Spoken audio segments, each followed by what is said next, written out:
Le tigre de Sibérie, parfois appelé tigre de l'amour, est l'un des animaux les plus majestueux de la Terre et le plus grand de tous les grands félins. C'est une espèce de tigre originaire des forêts de Russie, de Chine et de Corée du Nord. Il se distingue par sa taille énorme et sa force puissante. Pour mettre les choses en perspective, certains mâles pèsent jusqu'à 300 kg, l'équivalent du poids d'une grosse moto. En plus de leur taille et de leur force massive, les tigres de Sibérie ont une force de morsure incroyable, comparable à celle d'une presse hydraulique ou d'un grand crocodile. On estime que leur force de morsure est d'environ 450 kg par centimètre carré, suffisamment forte pour broyer des os et tuer de grandes proies comme l'élan d'un seul coup de dent. La force de morsure d'un humain n'est que d'environ 70 kg par centimètre carré. Par conséquent, le tigre de Sibérie a l'une des morsures les plus puissantes de tous les mammifères terrestres, ce qui l'aide à devenir l'un des prédateurs les plus redoutés dans la nature. Si cela ne suffit pas, les tigres de Sibérie sont aussi de puissants nageurs et ne craignent pas d'entrer dans l'eau pour chasser ou échapper au danger. Bien que ces créatures soient très recluses, elles sont au sommet absolu de la chaîne alimentaire. Il va sans dire qu'elles sont incroyablement dangereuses pour les humains, surtout si elles sont menacées ou provoquées. Cependant, comme ces créatures sont maintenant considérées comme en voie de disparition, des efforts de conservation et de protection ont été faits au fil des ans, notamment en gardant des tigres dans les zoos. Malheureusement, les tigres de Sibérie ont de grands territoires et être gardés dans un zoo peut diminuer leur bien-être, les rendant plus agités. Certaines personnes taquinent ou provoquent les animaux dans le zoo, espérant susciter une réaction excitante de l'animal, ce qui crée une situation dangereuse. Ce fut le cas de Carlos Sousa Jr. et ses amis en ce jour fatal de Noël 2007. Le 25 juin 2003, le zoo de Denver abritait une petite population de tigres de Sibérie. Ces magnifiques créatures faisaient partie d'un programme de reproduction soigneusement géré qui visait à conserver et à augmenter la diversité génétique de l'espèce. Dans un grand enclos, une femelle tigre de Sibérie est née. Les gardiens et les soigneurs l'ont nommée Tatiana. Née en captivité, Tatiana n'était pas vraiment une tigresse agressive et n'avait pas de problème avec les gens. Le 16 décembre 2005, elle a été transférée définitivement au zoo de San Francisco pour s'accoupler avec un tigre de Sibérie de 14 ans nommé Tony. Tout allait bien jusqu'au 22 décembre 2006, lorsque Tatiana a attaqué sa gardienne vétéran, Lori Cohagan, alors qu'elle essayait de la nourrir. Lori a violé les protocoles de sécurité et est entrée seule dans l'enclos du tigre sans en informer correctement les autres membres du personnel. Lorsque Lori s'est approchée, Tatiana l'a attaquée en la mordant et en la griffant, blessant gravement sa tête, son cou et le haut de son corps. Entendant les cris de Lori, d'autres membres du personnel se sont précipités sur les lieux pour l'aider. Heureusement, ils ont pu sortir Lori de l'enclos en toute sécurité et appeler une assistance médicale. Malheureusement, ce n'était pas la dernière fois que Tatiana ferait les gros titres. C'était le 25 décembre 2007. Carlos Sousa Jr. et ses amis, les frères Amrit Paul et Culbert Doal, sont arrivés au zoo de San Francisco, excités à l'idée de voir les animaux de près. Carlos avait 17 ans à l'époque, tandis que Amrit Paul et Culbert avaient respectivement 19 et 23 ans. Les trois hommes s'émerveillaient devant les lions, les grizzlies et les primates, mais c'est l'exposition du tigre de Sibérie qui a le plus attiré leur attention. En s'approchant, ils ont vu la magnifique Tatiana faire les 100 pas, ses yeux ambrés fixés sur eux. Carlos et ses amis étaient en admiration devant la taille et la beauté du tigre. Ils l'ont regardé s'accroupir, les muscles ondulants sous sa fourrure épaisse, puis bondir sur un jouet laissé dans son enclos. Carlos a ri en regardant le tigre jouer. Mais il a ensuite remarqué quelque chose qui lui a glacé le sang. Il a vu que le mur séparant le tigre des visiteurs semblait plus court et paraissait plus bas à une extrémité de l'enclos qu'à l'autre. Carlos l'a fait remarquer à ses amis, mais ils en ont ri, disant qu'il n'y avait aucun moyen que le tigre puisse sauter par-dessus le mur. Après tout, il y avait des barrières et des fossés devant le mur conçus pour empêcher une telle chose de se produire. Amrit Paul et Culbert ont décidé de faire quelque chose de stupide. Les deux frères ont provoqué Tatiana. Culbert a ramassé une pomme de pin et l'a lancée vers le tigre, dans l'enclos. Tatiana a arrêté de faire les 100 pas et a tourné la tête vers les frères. Voyant ce qui s'était passé, Amrit Paul a attrapé un bâton et l'a jeté dans l'enclos. Les deux ont commencé à crier sur le tigre, espérant obtenir une réaction. Voyant leur comportement imprudent, Carlos ne voulait pas participer et a essayé d'arrêter ses amis. Ils ont écouté mais en ont ri. Cependant, il était trop tard. Tatiana tournait en rond dans l'enclos. Elle a sauté du fond du fossé sec jusqu'au sommet du mur, gagnant suffisamment de hauteur pour se hisser par-dessus. Elle a repéré Amrit Paul et l'a immédiatement attaqué, déchirant sa peau tandis que Culbert hurlait de terreur. Carlos a essayé de sauver son ami en criant et en lançant des objets sur la créature en colère. Il a ensuite essayé de tirer Amrit Paul, mais cela n'a fait que provoquer Tatiana davantage. Tatiana s'est concentrée sur Carlos et lui a bondi dessus, renversant rapidement le jeune homme de 17 ans. Le tigre l'a ensuite éloigné du groupe, le mutilant et le mordant à la tête et au torse.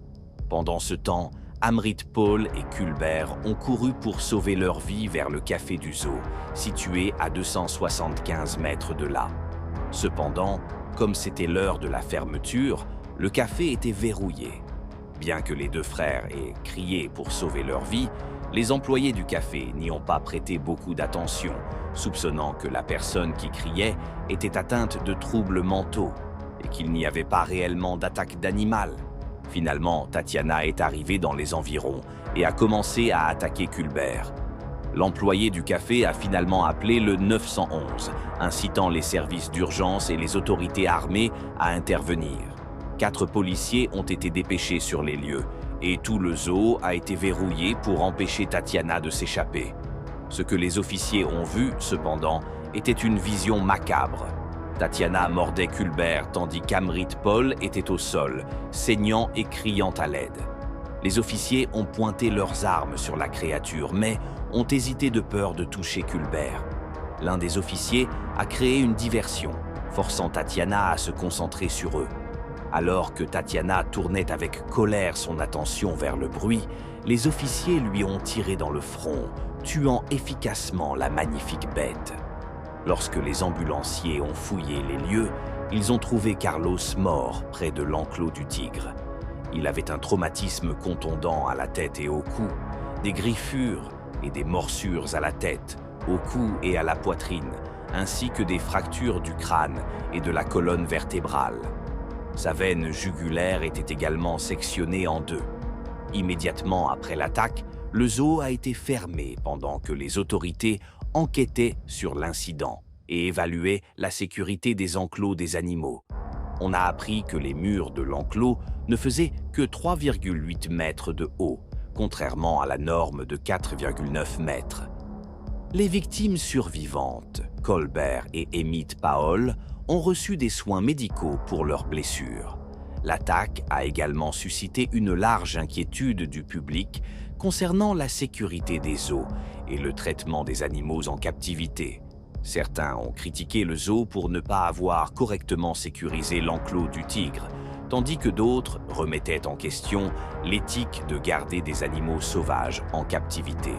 Seber et E.M. Ritul ont intenté un procès contre le zoo, et il y a eu quelques développements intéressants dans l'affaire. Les enquêtes ultérieures ont révélé que les 3 avaient de l'alcool dans leur système. Amrit Paul avait 2 fois la limite légale pour conduire un véhicule.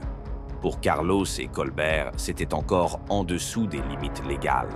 Cependant, les autorités ont également trouvé des preuves de consommation d'alcool chez les 3 hommes.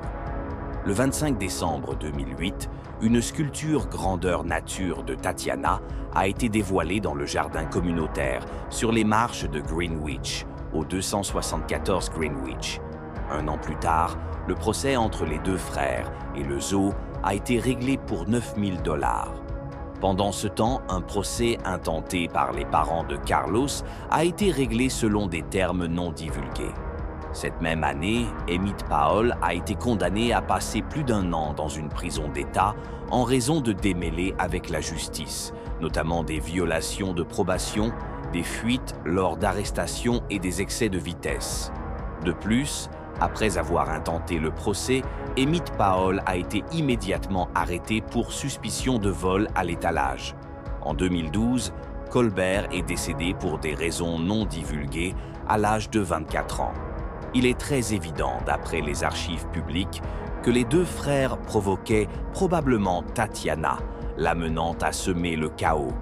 De plus, il était doublement triste qu'après que Carlos ait essayé de sauver ses amis, il se soit enfui loin de lui pour se sauver désespérément.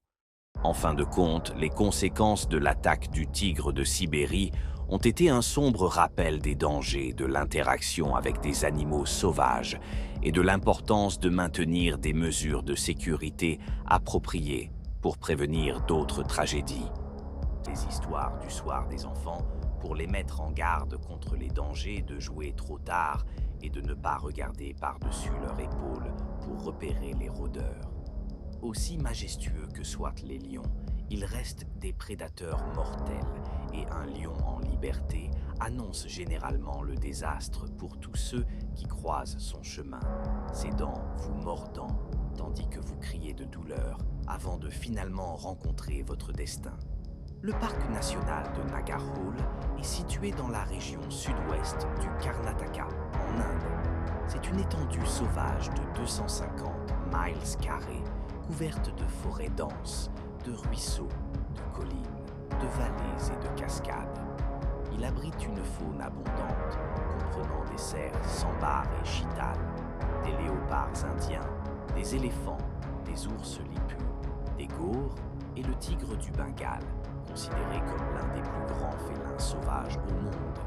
Les tigres du Bengale peuvent atteindre plus de 3 mètres de long et peser plus de 200 kilos. Ce sont des prédateurs redoutables dans cette partie de l'Inde. Les tigres partagent une partie de leur habitat avec les populations locales. C'est une existence dangereuse pour les deux espèces et lorsque des attaques de tigres se produisent, elles provoquent des ondes de choc dans les communautés. En février 2023, c'est exactement ce qui s'est produit lorsque, non pas un, mais 3 membres de la même famille sont morts, coup sur coup. Chan avait 18 ans. Il travaillait de longues heures dans l'une des plantations de café de l'Inde, à Nanachi, une zone qui jouxte une forêt dense. Elle est située dans la région du Karnataka, qui produit un peu plus de 70% du café indien, cultivé à l'ombre des montagnes, donnant l'un des cafés les plus savoureux au monde. Cependant, pour les travailleurs, il y avait des risques à travailler dans les plantations. Non seulement ils travaillaient de longues heures ardues, mais ils étaient exposés au danger des cobras dans les hautes herbes et des tigres qui rôdaient dans la jungle environnante. Les propriétaires des plantations versaient rarement des indemnités pour les blessures ou les congés maladie. Les travailleurs avaient droit à 1 heure de pause pour le déjeuner, mais n'avaient pas accès à de l'eau fraîche. Ils devaient emporter leur eau avec eux pendant qu'ils travaillaient dans les champs et se soulager dans les champs. Le travail commençait à 8h100 et se terminait à 16h30. Le travail était particulièrement difficile pendant la saison des récoltes, entre novembre et mars. Les propriétaires des plantations exerçaient une pression importante pour que tout le café soit cueilli avant la fin de la saison. Mais Chan était habitué à cette pression. Chan appartenait à la tribu Chenook Kuruba. Depuis les années 1970, la majorité de la tribu a été expulsée de ses foyers pour faire place à la conservation des tigres. Ils ont été déracinés et relogés en dehors des réserves. Beaucoup de ces personnes, qui cultivaient autrefois leurs terres, sont maintenant des ouvriers agricoles comme Shan, récoltant du café pour gagner leur vie. Ceux de la communauté qui cultivent encore sont régulièrement soumis à des attaques de tigres. Les tigres considèrent leur bétail comme des proies faciles. Les chèvres et les moutons sont régulièrement emportés par les grands félins en chasse. Les bergers s'enfuient, craignant pour leur vie, et reviennent souvent plus tard pour trouver de nombreuses bêtes de leurs troupeaux blessés ou tués par l'attaque du tigre. Vivre à l'ombre d'une réserve de tigres est une vie difficile. Bien que les tigres nuisibles soient souvent tranquillisés et déplacés, cette élimination ne fait que laisser la place à un autre tigre pour s'installer sur le territoire. Le problème n'est jamais résolu pour longtemps. Parmi les arbustes de café, le tigre solitaire errait à travers les rangées cultivées, inconscient de l'attaque imminente. Shan continuait de remplir son seau en plastique bleu de grains de café. Il s'étirait pour attraper chaque grain rouge avant de le lancer par-dessus son épaule dans le seau accroché à son dos. Et le tigre continuait d'avancer, se rapprochant toujours plus de sa proie inconsciente. Ses pas étaient délicats sur le sol meuble. Il s'arrêta brièvement, se baissant encore plus lorsqu'il entendit la voix d'un autre travailleur le long d'une des rangées d'arbres. Puis il poursuivit son approche furtive, camouflé à l'ombre des arbres. La lumière du soleil tacheté qui se posait sur le sol de la plantation cachait le tigre dont la silhouette était brisée par l'orange, le blanc et le noir de sa fourrure. Pas un bruissement ne se faisait entendre, pas un craquement de brindilles. Le tigre est un chasseur magistral. Lorsqu'il fut à quelques mètres du jeune Shan, il s'élança en avant, ses puissants membres antérieurs tonnant sur le sol, avant de bondir sur le dos de Shan. Celui-ci fut projeté au sol, le souffle coupé, son seau bleu volant dans les airs. Quelques instants plus tard, il y eut une morsure perçante à l'arrière de son cou. La force était inimaginable. Le souffle chaud et humide du tigre se faisait sentir juste avant qu'il ne porte son coup fatal. Shan n'avait réussi qu'à pousser un cri de surprise lorsqu'il fut frappé soudainement par derrière avec la force du tigre immense, l'étouffant en quelques secondes. L'attaque fut rapide. Les cris des collègues de Shan effrayèrent le tigre, qui abandonna sa proie et s'enfuit dans la nature environnante. Quelques instants plus tard, des hurlements retentirent dans toute la plantation lorsque le corps de Shan fut retrouvé gisant immobile sur le sol. Il était clair qu'il avait succombé à une attaque de tigre. Les travailleurs terrifiés scrutaient les rangées d'arbres, le cœur battant la chamade, sachant que le tigre était toujours là, quelque part. Comme c'est souvent le cas chez les hindous, le corps d'un être cher doit être incinéré dans les 24 heures suivant son décès. En apprenant l'attaque de Shan, ses funérailles furent organisées et sa famille assista à la crémation le lendemain. Perdre un membre de la famille à un si jeune âge apporta un chagrin inimaginable à la famille. L'un de ces membres de la famille était le grand-père de Shan, Raju. Ce fut une cérémonie profondément triste et dire au revoir à un petit-fils était déchirant. Mais pour la famille, les choses allaient empirer. Le lendemain matin à 6h30, le 13 février, Raju, âgé de 75 ans, sortit de chez lui. Il vivait près du camp anti-braconnage de Akal, à proximité de la porte de Nanashi du parc national de Nagarhole. Il était en territoire de tigre. Il connaissait les dangers de partager son jardin avec les grands félins, mais c'était sa maison. Il y avait gagné sa vie et c'était tout ce qu'il avait jamais connu. Il n'y avait que quelques heures qu'il avait dit au revoir à son petit-fils, mais alors qu'il quittait le confort de sa maison ce matin-là, il était observé par un prédateur. Un prédateur qui avait déjà goûté au sang humain quelques heures auparavant.